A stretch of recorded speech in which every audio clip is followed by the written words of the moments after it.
नमस्कार बंधुरा आशा करी सबाई खूब भालो आछेन।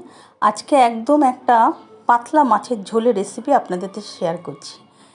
गरमे एकघेये माछ भालो लागे ना खेते, तबे बड़ी आलू दिए এই রেসিপিটা একবার ট্রাই করুন, দারুণ খেতে হয়। তার জন্য আমি কাতলা মাছগুলো ধুয়ে নিয়েছি, আলু কেটে নিয়েছি, আর এখানে আমি বড়ি নিয়েছি। বড়িটা অবশ্যই আমার বাড়ির তৈরি করা বড়ি নিয়ে নিয়েছি। এবারে আমি মাছে ভালো করে নুন হলুদ পরিমাণ মতন মাখিয়ে নিচ্ছি। আর মাছটা একদম জ্যান্ত, খুব টাটকা মাছ। এইভাবে বড়ি আলু দিয়ে পাতলা ঝোল করবেন, খেতেও দারুণ হয়। আর মাছের মশলাটা দেখুন, 2 চামচ জিরে গুঁড়ো নিচ্ছি, হাফ চামচ হলুদটা পরিমাণ মতন বুঝে শুনে দেবেন। আর নিচ্ছি এখানে 1 চামচ লঙ্কার গুঁড়ো, ঝালটাও আপনারা বুঝে সুঝে দেবেন। আর 1 চামচ দিচ্ছি আদা বাটা।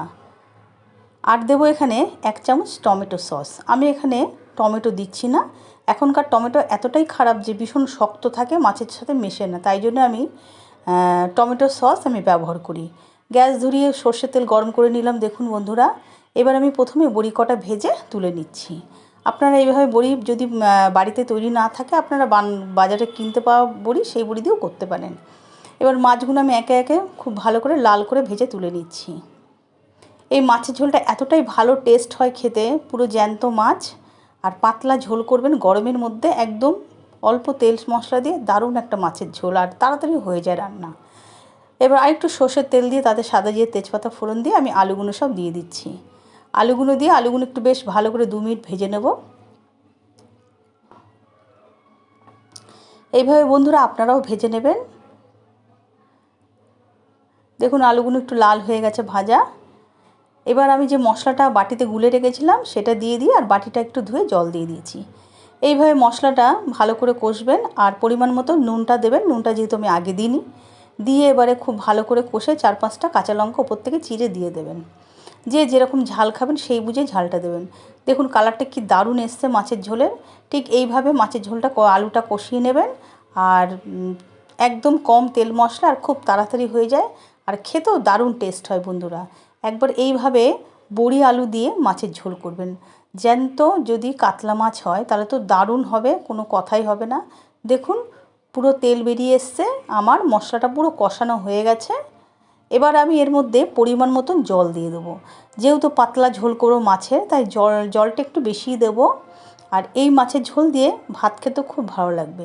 যারা অসুস্থ, তেল মশলা খেতে পারে না, তাদের জন্য এই মাছের ঝোলটা খুব ভালো হবে এবং পুরো আদর্শ তাদের জন্যে। দেখুন মশলা হয়ে গেছে। এবার আমি এর মধ্যে দেব জল। জলটা পরিমাণ মতন দিয়ে দেবেন, আপনারা যে যেরকম ঝোল খাবেন সেই বুঝে জলটা দেবেন। তবে আমি একটু বেশি ঝোলই দেবো, যেহেতু পাতলা মাছের ঝোল করছি, এতে মশলা কম। এইভাবে মাছের ঝোলটা আপনারাও করে নেবেন, দেখবেন দারুণ খেতে হবে। হয়ে গেছে। মশলাটা আমি খুন্তির মধ্যে অনেকটা মশলা লেগেছিলো, সেটা খুব ভালো করে খুন্তিটা আমি জলের সাথে আলুর সাথে মিশিয়ে দিলাম। আরেকটু পরিমাণে জল দিয়ে দিলাম। দেখুন আগেই বলেছি বন্ধুরা, এটা একটা পাতলা মাছের ঝোল হবে, আর খেতেও খুব সুন্দর হবে। এইভাবে দিয়ে দিলাম, দিয়ে এবার একটা আমি ঢাকনা দিয়ে দেবো। দেখুন একটা ঢাকনা দিয়ে আমি 5 মিনিট খুব ভালো করে ঝোলটা আলুটা ফুটিয়ে নেব। 5 মিনিট হয়ে গেছে, ঢাকনাটা তুলে নিলাম। দেখুন ঝোলটা খুব সুন্দর ফুটছে, আলুটাও সেদ্ধ হয়ে গেছে, আর কালারটাও দারুণ এসছে। আলু সেদ্ধ হয়ে গেছে, দেখুন খুন্তি দিয়ে কেটে দিয়েছি, সেদ্ধ হয়ে গেছে। এবার আমি ভেজে রাখা যে মাছগুলো আছে সব মাছগুলো আমি দিয়ে দিচ্ছি। আপনারাও এইভাবে মাছগুলো সব দিয়ে দেবেন। খুব তাড়াতাড়ি রান্না হয়ে যায় বন্ধুরা, আর খেতেও দারুণ টেস্ট হয়। মাথাটাও আমি দিয়েছি, সবই দিয়ে দিচ্ছি আমি। দিয়ে একটুখানি সামান্য মাছটা ঝোলের মধ্যে দিয়েই আমি বড়িগুলো দিয়ে দেবো। এবারে দেখুন বড়িগুলো আমি বাড়িতে তৈরি করেছি। বড়ি রেসিপি দেখতে চাইলে অবশ্যই আমাকে কমেন্টে জানাবেন, আপনাদের আমি দেখাবো। এবার দিয়ে আরও 2 মিনিট খুব ভালো করে আমি ঢেকে দিচ্ছি। ঢেকে দিলাম যাতে বড়িগুলো একটু ভালো সেদ্ধ হয়ে যাক, আর মাছের সাথে আলু ঝোল বড়ি একসাথে সব খুব ভালোভাবে মিশে যাবে। দেখুন কি দারুণ হয়েছে, কালারটা দেখেই খেতে ইচ্ছা করছে, এত সুন্দর কালার হয়েছে। তাহলে বলুন বাড়িতে বানিয়ে খেলে কত সুন্দর হবে। এইভাবে আপনারা বানিয়ে নেবেন বন্ধুরা। হয়ে গেছে। এবার নামাবার আগে একটুখানি সামান্য একটু আমি গরম মশলা দিচ্ছি। গরম মশলা আপনারা দিতেও পারেন, নাও দিতে পারেন, তবে আমার কাছে ধনেপাতা ছিল না বলে আমি সামান্য একটু গরম মশলা দিচ্ছি। আপনাদের কাছে যদি ধনেপাতা যদি থাকে অবশ্যই ধনেপাতা দিয়ে নামাবেন, ঝোলটা আরও সুন্দর হবে খেতে। আর ধনেপাতার তো একটা সেন্ট আলাদাই থাকে। এইভাবে বন্ধুরা একবার মাছের ঝোল করবেন, বড়ি আলু দিয়ে পাতলা জ্যান্ত কাতলা মাছের ঝোল করবেন, খেতে দুর্দান্ত হবে। আর আমি নামিয়ে দেখাচ্ছি, ভালো লাগলে অবশ্যই আমাকে জানাবেন।